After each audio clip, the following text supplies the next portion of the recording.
Hi everyone. Excuse me. It's Wednesday, the 26th of March, and it's very much UK sort of day today. We've had inflation better than expected this morning out of London. First bit of data this morning. And then we've just had the spring statement, the spring budget. Well, not really a budget, not the opposition are trying to call it a budget, but it's an update from the UK Chancellor of the Exchequer, Rachel Reeves, trying to get to one budget a year. But this is obviously the world has changed very recently, and she's obsessed with her fiscal rules, and she's just come out with a statement that's sort of bringing that back into line. There's obviously cuts to public expenditure. There's some a clamp down on tax evasion. Welfare is getting cut by 3.4 billion. Basically, she had like nearly 10 billion. Let's call it 10 billion pounds worth sterling. Pounds worth of sort of headroom, but it was like a cushion that most, when you run a business, you like to have a little cushion of expenditure and rainy day fund, all that sort of stuff. So she calls it a fiscal rules. It meant she had like about 9 billion back in October back 9 months ago when she first became chancellor. That's all disappeared because of changes in the upstaging we've had in the new, basically on the back of the new Trump administration is worry about tariffs. Obviously, the cut in interest rates that's sort of benefited, trying to get the UK economy growing, which is what she's been obsessing about. So basically, there's a set of civil servants called the Office of the Office of Bureau Revenue. Budget Revenue Responsibility, the OBR, the Office of Budget Responsibility, and they do the predictions, and it was the not using the OBR that caused the last big hiatus in the UK economy when the previous chancellor before two, I think it is, Kwasi Kwarteng, ignored any of the advice from the OBR, and caused a massive hit on the UK economy and treasuries and businesses, and interest rates and energy prices have reacted to that. And anyway, that caused Sunak came in, tried to and stabilize the economy, brought inflation down in his final year, but inflation was still quite sticky. And Starmer in the Labour Party came in, and Rachel Reeves is chancellor, so she came in very much along the lines of the previous Tory government, talking about trying to growth is key. They did cut some spending. They did some deals with the unions. Lots of ongoing jobs, strikes were put to bed. They've rebalanced some of the books. She's talked about a 21 billion pound black hole in the economy. It's a little rich, but anyway. So part of that was this 10 billion. So basically, she had that's sort of evaporated quite drastically, quite quickly, and now she's sort of re-established that today. Some of the key phrases she used that I was making note of as I was listening to her. Her fiscal rules are non-negotiable. Many were hoping, particularly in her own party, about they may be looking for a tax on the richest 1% or 2%, 5%, or whatever it was in the economy, wealth tax or one-off tax, business tax. None of that has been to fruition. It's all about looking for efficiencies. Of the 9 billion that she had, it sort of disappeared. And she said that the 9 billion surplus would have actually been a 4 billion deficit by the end of the planning period, which is basically like 5 years. So basically, from the 9 and a bit to the 4, basically she had like 13, 14 billion pounds worth of readjusting that she's introduced today, basically. So she had to find sort of a net, a variance of 14 billion, and she's done that by focusing on our tax evasion quite strongly. 1 billion is supposed to come from that. There have been some significant welfare cuts, 3.4 billion. That the The Labour Party have tried to focus it as the most needy won't be hit, but obviously that sort of size of cuts, it's quite significant. There's been a fiddle with some of the day-to-day spending has been pushed into capital, so 2.6 billion comes from that. She's talking about a 2 billion pound efficiency saving, and then a further 6.1 billion reduction in spending. She's talking about increasing defence spending on the upside, increasing universal credit quite significantly. But the big thing was the growth for 2025 has been halved by the OBR, so 1% is expected from the OBR, for the UK economy, and it's still more than the Bank of England. We're talking about 0.71%, so it's gone from 1 to 1% from 2% from the OBR. And what was the other big thing I noticed? There was a new efficiency fund. There was a fund to look to reduce civil servants expenditure as well, but really it was the defence spending. Talked about planning again, and but still a lot of blah on growth, basically. Whether it'll actually happen or not, I don't know. But there we go. That's the UK budget statement for March 2023. It used to be the big budget announcement in March. It's now been pushed to October in the UK calendar. So what does the market make of it all? Well, the real move on sterling this morning, here you can see that this is a cable on the hourly time frame, was the inflation data. I'll show you the inflation data this morning. Came in cooler than expected. So CPI cooler in Australia this morning. UK was the year on year was down to headline is down to 2.8% from 3%. Still, quite significantly. It's a third bigger than it should be at 2%, or the target that they all got. RPI, the retail price index, is at 3.4%, and the core number remains quite stubborn at 3.5%, but again, it's down from 3.7%. So it's all better than expected, which is a bit of good news. She announced, well, it had already been announced earlier in the day for the UK, but growth numbers we'd seen yesterday were absolutely glacial, and in part of the industrial and manufacturing numbers we'd got earlier on. Interesting that weaker data generally seems to be how we're globally looking at. Well, look, consumer confidence was a miss in France, GDP missed in Spain, even ZEW expectations in Switzerland was worse than expected as well. So it's a bit of a moribund global economy. Obviously, lots of things we are now hanging on. The 2nd of April, next Wednesday, when Trump, these reciprocal tariffs are supposed to come into effect. Again, he was talking yesterday, some countries and industries might get an easier ride than others, but we'll see. And then the durable goods numbers for the UK, for the US, was a bit better than expected, or significantly better than expected, I should say. But again, this is probably down to the tariffs. Remember, durable goods are by their very nature durable, so they hang around a lot. Things that don't deteriorate, so electronics and stuff. So they could have been, and it looks like that's what's happening with inventories as well. It looks like that's happening with regard to imports ahead of the tariff as kicking in. And so you would expect durable goods to do better. And indeed, they have. They've ramped up quite significantly, better than expected. Big rise here for February, 3.3% from 3.1%.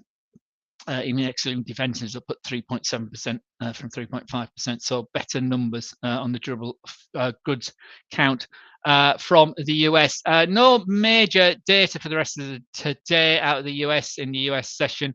We've got plenty of chatter. I noticed was speaking today. There was somebody took my eye. I've lost it. It's not on here. But Kashkari was speaking now, but there was somebody else later on. I think it might have been Williams, former member. Anyway, so yeah, most data is out in the US. It's really all eyes back on Wall Street and on Washington, and anything that's going to come out of the White House. Obviously, the political fallout of the signal group been shorted to or shared with a journalist from the Atlantic. There seems to be like a water off a duck's back, and Trump is fronting it out. Hesketh is also fronting it out, the defense secretary. But Waltz is the guy who said it was his fault, my call. But I mean, wow, talk about incompetence. But yeah, it's inexperienced people, non-politicians, not knowing how the system works, just cavalier approach is what the Democrats and the opponents of the government are saying in the US. So again, that it's unnerving from a sentiment point of view. But anyway, back in the UK, as I say, sterling down here on the hourly chart, big down candle here on the CPI being cooler than expected, and that's been just continuing to move down all day. We touched a low of 128.74 as Miss Reeves was wrapping up. We bounced a wee bit on there, but we're down. Really are. We were about here 129.50 zone, and we went to 128.80. So 60-70 pip move on the day. It's not that volatile. I mean, nothing. There was nothing in anything that Reeves said that would have really moved the markets. It's all been, as with all with these political announcements, it's all sort of leaked earlier on, and there was no surprises, nothing to catch the markets out. So sterling down against the dollar. If we look at against the euro, pound, what's the pound euro?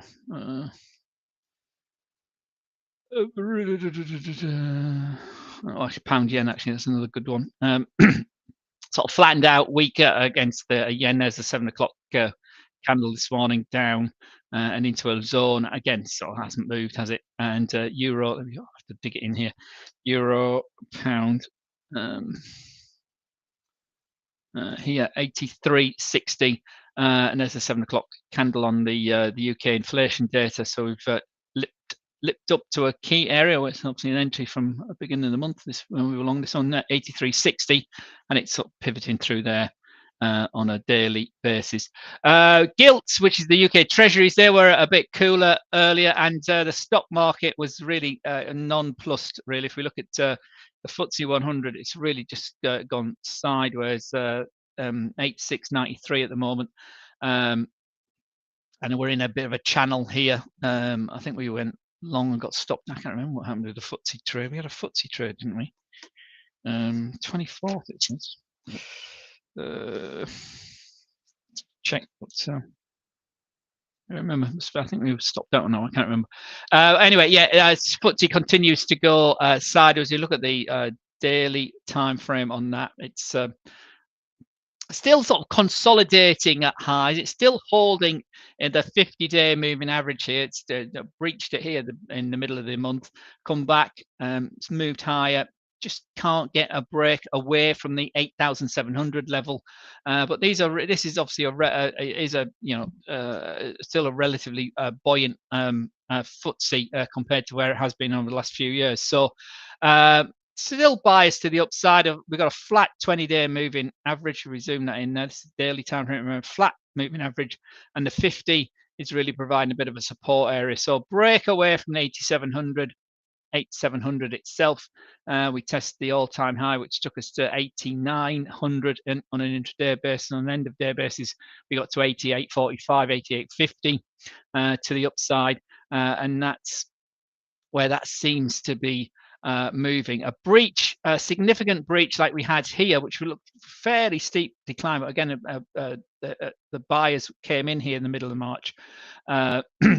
As we went under the 50-day moving average would be needed again. But as you can see this time, as we've come in to test the 50-day moving average, it's the volume going down, the size of the candles into that key support bounce area was smaller, and it's bounced off again. So we just need to break. If this is going to move high, we need to break to the upside. As you can see, that's the daily, so it's biased to the upside. It's not very strong. The 4-hour, similarly, sort of channel bound. Really, as that target. What we were expecting this to go short. What we didn't play out by the looks of things. Oh, there's different dates on there, but anyway. So again, you see a big resistance here. It is at the round 8700 number, 8700. Big round numbers, always key. And we continue to slide sideways on that one. That's the FTSE, and I say very little reaction to the spring statement out of the UK Chancellor. Excuse me. I mean, one transformational fund, that was a new thing she talked about, a transformational fund and a voluntary exit scheme for civil servants.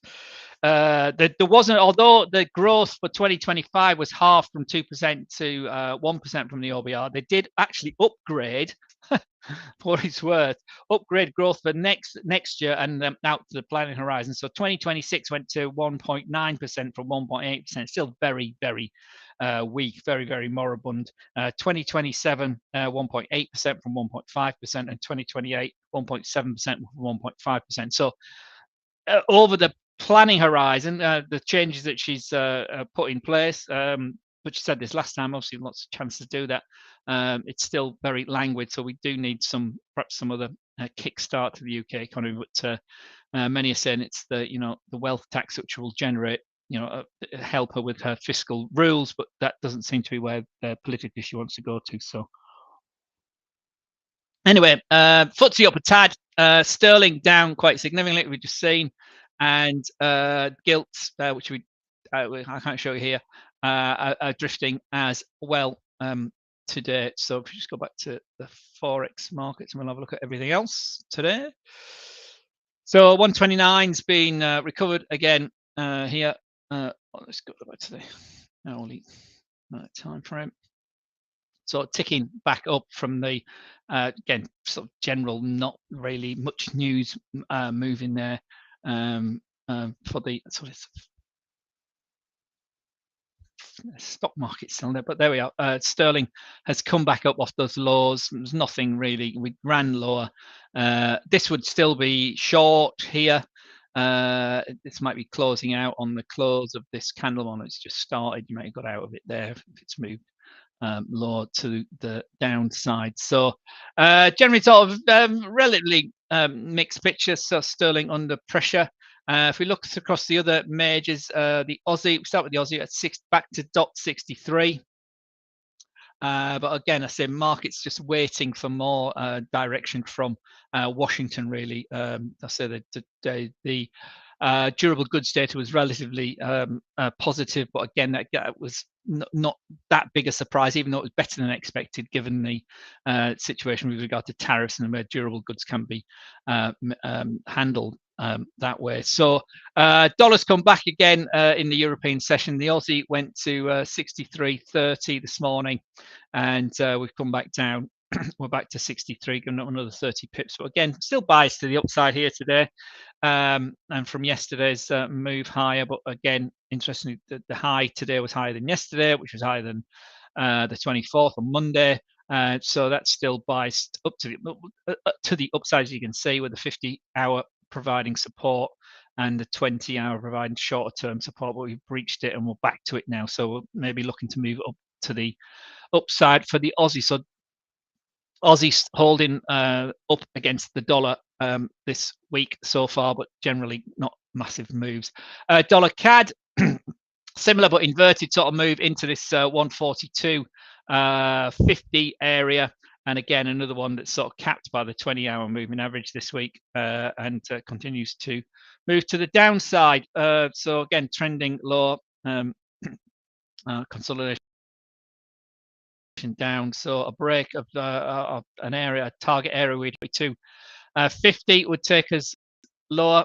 We look at the 4-hour time frame for dollar, and it's nicely still in play. Nothing to shake you out of that. If you're a 4-hour trader, we've been back to test the fast moving average, but nowhere to test the medium moving average. And there's our 20 period moving average at 143. So dollar weaker this week against the Canadian dollar. Swiss franc, I know we have got a position still open on this, I think, haven't we?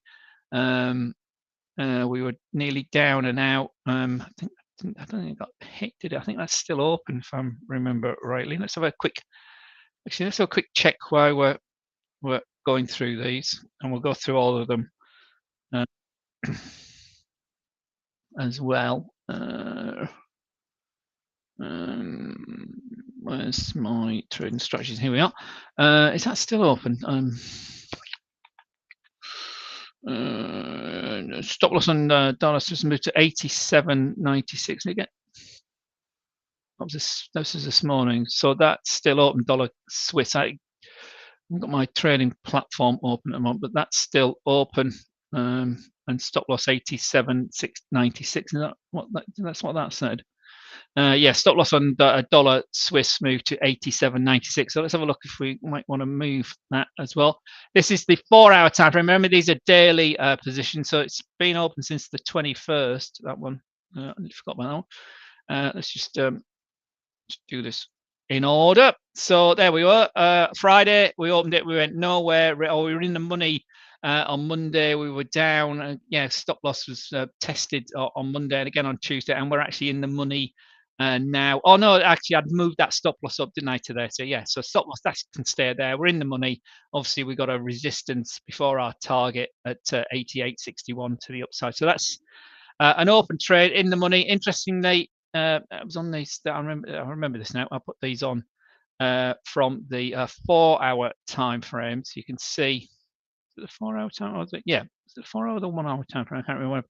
But these were nicely positive. You know, we remember that move we had on the big move we had in the oil market, following these parallel moves over a period, and that's what we've got here, moving up, down, but then moving up again in parallel to the move we'd had before. So we're long Swiss dollar Swiss, and it's in the money at the moment. So our target's quite a long way away here on the 4-hour time frame. But remember, these are daily time frames, so we're just leaving that one to run. Dollar yen back to the and holding the over the 150 area this week. If we sorry, go back, there's a 4-hour time frame again, the 20 period providing support. Big hike on Monday to test 151. We came down under 150, and now we're back over 150. So we're still in that channel, and we're sort of biased back to the upside. Dollar leading the yen here. Is that, I can't remember. No, we're taking the dollar. So it's 24th dollar yen position. I remember that. Wednesday, but obviously, if you did, we did. Perhaps you didn't take it. I did. I'd say that's still open. That can't be the stop loss from there. Anyway, I think obviously you can get to the target and it's come back down. Perhaps it is. I have to check. That's still. I don't think it's still open. So have a quick check on our Discord group. Dollar yen on the 24th. 24th. Oh yes, dollar yen. Stop loss 50. Yeah. Oh right, it hit the target, didn't it? It just about hit the target. 150.99. That's right. Did I not? I don't remember updating that. Or perhaps it did. It hit the target? Or did it not hit the target? Hang on a minute. Let's double. Ah no, it hasn't hit the target, has it? No, there's one. There it is. There's 150.99. So it's still open. I should. Where's the stop loss on that one? Is that? Oh, I should bring in the other trading platform, shouldn't I? So stop loss on dollar yen. So that's still open as well by the looks of things. Or did it get stopped out? Dollar yen stop loss 148.91. Is that 148.91? Well, no, it's not. Oh no, so 148.91 is down here, some 148. Let's check that. Let's fix that. So that is still open 148. So that was from the 24th. So many going on. I do this later now. I copied them from my trading platform onto this platform, and it's got to do 148. What did we say it was? 91. I might even move that. Monday was the dollar Swiss 148.91, and it didn't hit its target. I think I hit 148.91. That is still open. Where are we on that one? So we're out with the money on that one. There's our stop loss, 148.91. We need to bring this up. Just remember, this is the 4-hour time frame we got here. Now it came within a smidge of target, didn't hit, and down in under entry. Yeah, so still biased to the upside, but it's a bit long for one of those trades, but that's still open. So I should make a note of that. That is still open. Yen is still open. Kiwi, this one is still open. I'm well aware of that one. Again, this is an entry on Monday here, and that's another one that's in. No, it's out of the money. This one, isn't it? We were looking to go short, and that's out of the money currently. Yeah, I am. I've got that one on my list. Out of the money to the downside. Again, see how that one plays out. Well, it's an end of day, so let's see what we goes. That's sort of halfway to stop loss. So, and it's over the 20 period 4 hours. So I might close that one out. See what the margin, see what my margins look like later on. Euro 107.90. I'm sure you're all a bit more interested in the euro than the Kiwi and even the yen to an extent. But again, you've got the same pattern. This dollar up against the euro here, and we've breached the key 108 area this week, and we remain under it for 1, 2, 3, 4, 5, 16 hours so far, 20 hours so far. So all day today we've been under that 108 area. From last night, we breached it here. This is the 6 o'clock candle last night, and we've been under that ever since. Moving down, our low is 107.67, and we've bounced a wee bit, but the trend remains to the downside. So we did here yesterday. I think we talked about this yesterday, didn't we? This rounding top, as we had on Monday. That was Tuesday. We haven't breached the 50 period moving average here yet on Wednesday. So that again is suggesting more weakness unless we break over here. So the trend remains to the downside. The lows are getting lower. So our new low for the week is 107.67. So the trend remains to the downside there on that 1 hourly time frame, looping lower.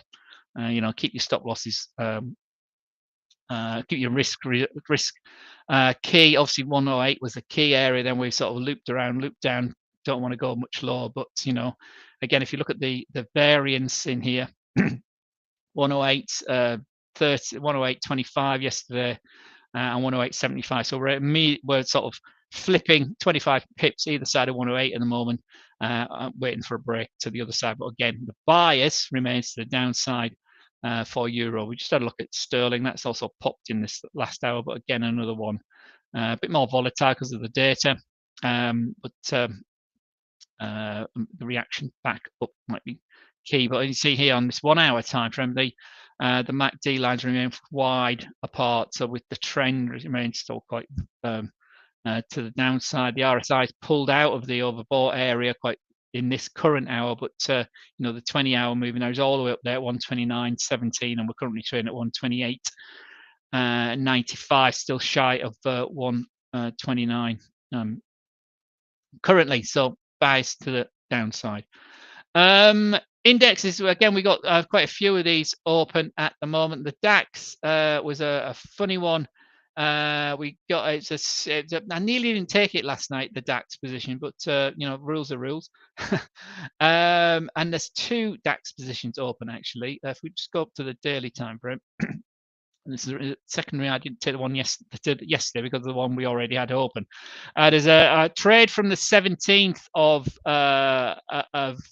March, which really nearly hit its initial target on day one. Again, another one didn't quite get there, and it's come back down against us since then. So we've been long from the 17th at this level here, this blue line here, the entry, and then and so it went down, and that's sort of out of the money at the moment.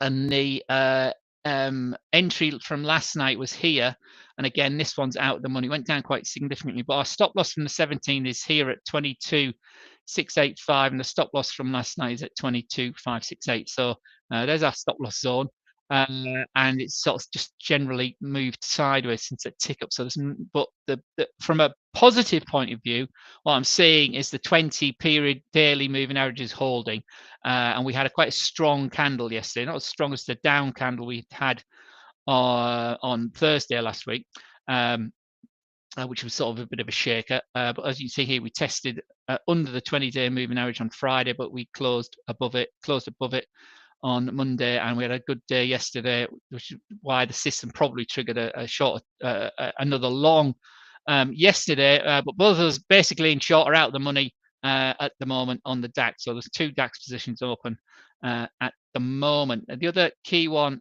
is the Dow, which is in the money, and that's in the money quite nicely. So we entered twice again. So we'd had a position, and then we had another position from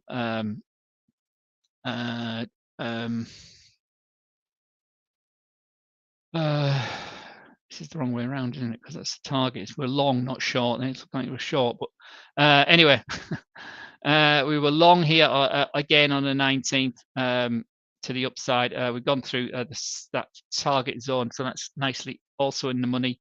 Those phrases the wrong way around. That's target, not stop loss. And the S&P 500 similarly target from the 17th. Stop loss has been pulled up here. There hasn't been a second one here, so the stop loss on the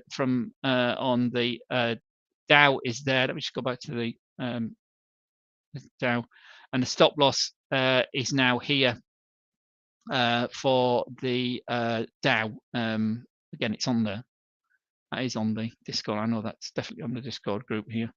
So it's moved up to 42,320 and 5725 for the S&P 500. We had 2 euro odds deals. We got to target 1 on that early in the week. Sorry, this is from Friday. This is from yesterday, and this is the update from this morning. The first one hit its target. Sorry, the first trade was moving up, and it came back to hit the stop loss. So we took out nearly 40 pips on that one. And then the second trade hit target 1, but it reversed really aggressively this morning on the CPI data. I hadn't moved the stop loss up. I probably should have done on that one. But anyway, it did hit target. Sorry, it's not that one. It's that was the Euros one. That's hit target now. That's now moved stop loss up to 171.64. Kiwi Swiss returned and hit target. The pound Kiwi is the one I was talking about. So it hit first target yesterday, but then it reversed. Overnight last night, but then it reversed the stop loss. So we ended up negative in that one, because the stop loss was too far away. So we had a winning half trade and a losing half trade, but the losing half trade was bigger than the winning half trade. You don't want that at all. That's stop loss was a bit too far away. So negative. We lost overall negative 15 points on that. Kiwi yen also hit its stop loss, and Aussie Swiss has hit its first target. And again, we've moved the stop loss up to entry on that open trade. So at the moment, so far today, we're down 21 points or 20.95 points, and all those other positions remain open. The index trades, the Kiwi, the Swissy, and what are all the others that are still open? So there's the Dow, the S&P 500, those 2 DAX positions, the Swiss, dollar Swiss, that one's out of the money. Kiwis, that's out of the money at the moment. And no, I think that's the ones that are open. I think 6 or 7 open at the moment. But obviously, I'll update. I'll update new trades tonight. I don't know what's anything looking to trade currently. Well, guys, I mean, if you want to look at some short-term scalping, some rules, I'm happy to do that with anybody. If anybody wants to have a look at that. Let's see where we go. So that's the Dow up, S&P up with a stop loss up here from our entry down here. So it's guaranteed returns on that. DAX the other way round. What those other crosses that was open?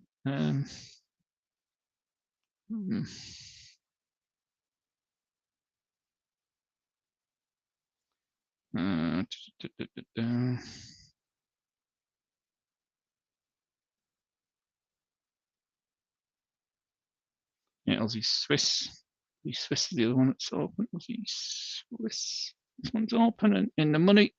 So that's our entry, and that's our stop losses. Now there's the target was already hit this morning. That's 30 points there, and obviously we've got resistance at the 20-day moving average by the looks of things. So we'll see how that continuing impetus, or if indeed it returns back to the entry and takes us out. Euro Oz is the other one that's still open. Second Euro Oz position, which is our stop loss is here now. We're at entry. We've already hit target 1 again at the 20-day moving average here. If we move this down in the early chart, you see it's bounced. There's our got to our target this morning. It's come back against us now, but our stop loss is still up here. If I look at the 4-hour, did we move the? Yeah, we had. That's where we've moved the stop loss to 1.7164. This is our stop loss. If we look at the 4-hour time frame, it's just between the 50 and the 20-hour. Let's move it a bit tighter as well, shall we? So we move that down to 71.52. Let's make it 71.50 for the sake of round numbers, shall we? 71.50 on that one. It's just under the and we'll update the Discord channel as well. So stop loss on Euro UD now. What did we say it was? 1.7150. There we go. Saw it in real time, my friends. There we are. That's one eye on the Discord group, guys. So we're still scrolling our stop loss down as the market moves down. Already taken out our target 1 on that one, so that's moving down as well. So there we are. Gold and elsewhere, Bitcoin. We'll have a look at Bitcoin. Bitcoin had a good run. Gold today has sort of rolled over a tad, but again sideways. Actually, let's go to the daily and see where we are. We're still at the still significantly, but oh, it's that one. Sorry. There we are. Daily on the gold, still holding the key $3,000 an ounce for gold, having got to that all-time high at 57, took us out at 320. They updated yesterday on the group, 1,000 points, but remember it was about 3.55%, 3.55%. A massive, nice move here we got on that gold move from the 4th to the whatever it was, the 21st of March. But really sideways consolidation action at the moment, round about the 5-day moving average, and still holding, interestingly, above the 9-day moving average. So again, if you'd just been this strategy here, last went long here on the 4th, and then it would have entered again there.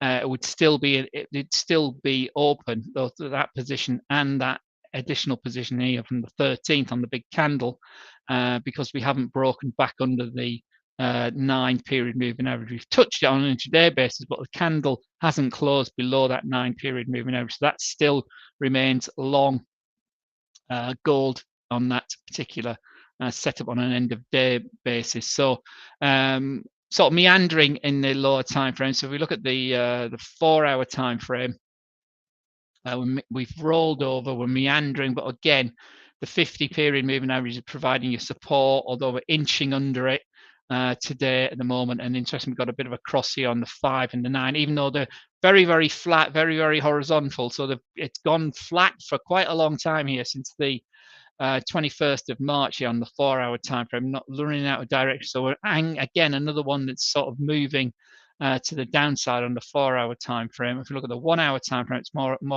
a significant stepping down. But as you can see, it's still sideways action. So on this 1-hour time frame, but sort of it's down quite significantly here from that big move there on the 21st, but then we've flattened out. So it's really directionless, really, the gold market at the moment. Although guys will be watching. Yes, we're still above 3,000, but that looks like that could be tested quite easily again. As you can see, you have a flat MACD histogram and signal on the MACD line flattening out there, and even the what's this? This is the RSI, very flat around the neutral zone at 50. So can't really decide where to go for the last couple of weeks. Having couple of weeks, a couple of days certainly on this hourly chart, gold. So that's just a bit of non-direction at the moment. So obviously watch any news coming out of the White House. The White House won't go all the way in terms of account for non-tariff barriers. Crude inventories were big drawdown on crude, and we'll look at oil in a minute and see how that's impacted dollar CAD. But EIA weekly crude inventories come in at 3.3 million drawdown compared to just shy of a million expected. That's quite a big difference for oil. We'll have a look at oil in a minute. But if we look at the rest of the week, tomorrow's quite a busy old day. If we look at the three characters, we got GDP out of the US. We got the first reading of the core PCE prices tomorrow as well. That's key Thursday. We obviously got the weekly claims as well. Tomorrow, the jobless claims, which remain remarkably robust still. So quite a key day tomorrow, and then pending home sales in the US tomorrow. So a bigger, beefier economic data day from the US for Thursday, second penultimate trading day of the month and the quarter for many traders. And then on Friday, the kicker, the retail sales out of the UK earlier in the morning, French inflation, German unemployment, Spanish other unemployment, and CPI data from other countries in the euro area. But the big kicker data on Friday is the core PCE price index. What's that look like? Remember, it's the preferred measure of price inflation for the FOMC guys and girls. So let's have a look what personal income and personal spending looks like on Friday.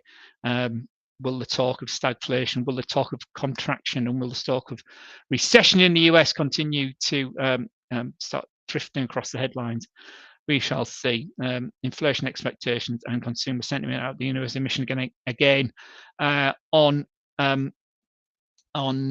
Friday, and are these sentiment numbers continuing, or these sentiment soft data continuing to soften as market is expecting here? We'll see on Friday. So join me tomorrow for the weekly claims and GDP numbers, and then on Friday for the PCE numbers. So let me leave you with sterling, which is still really not too enamored or not too bothered really by the Chancellor's statement here in the UK. It's been under pressure. It's down about 70 or 60 pips today.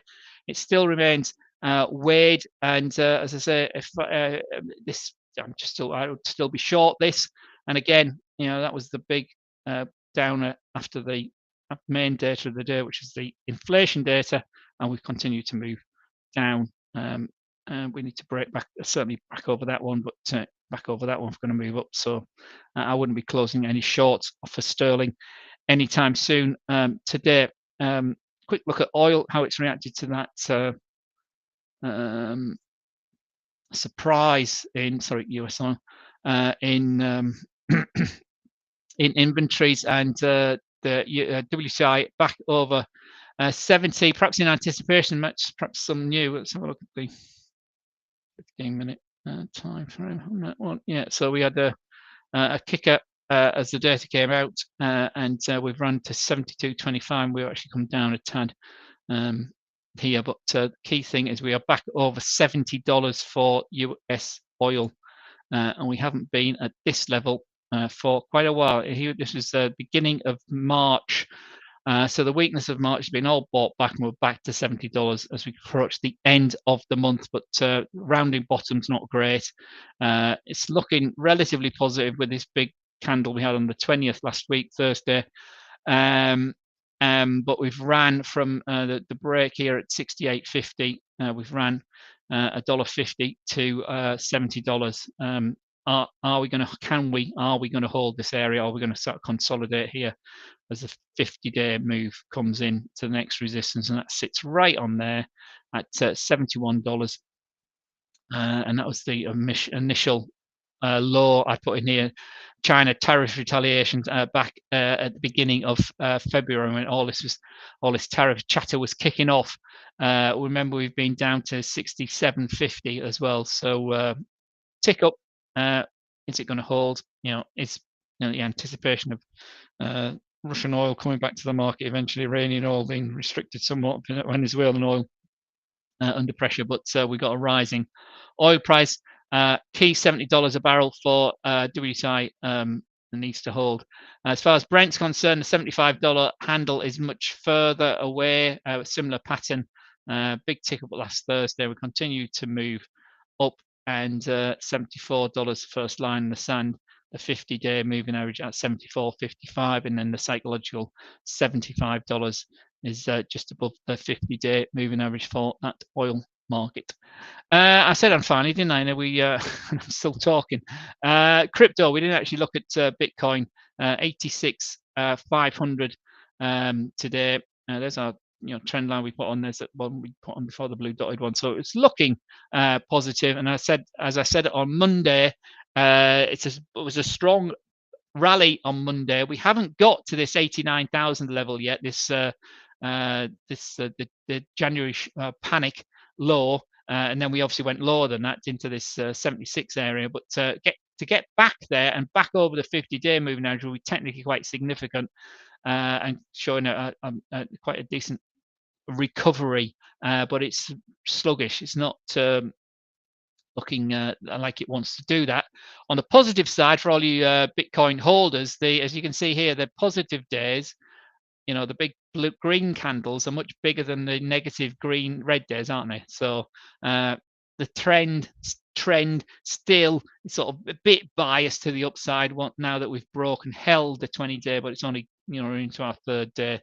But it's a good week so far for Bitcoin bulls. We'll see.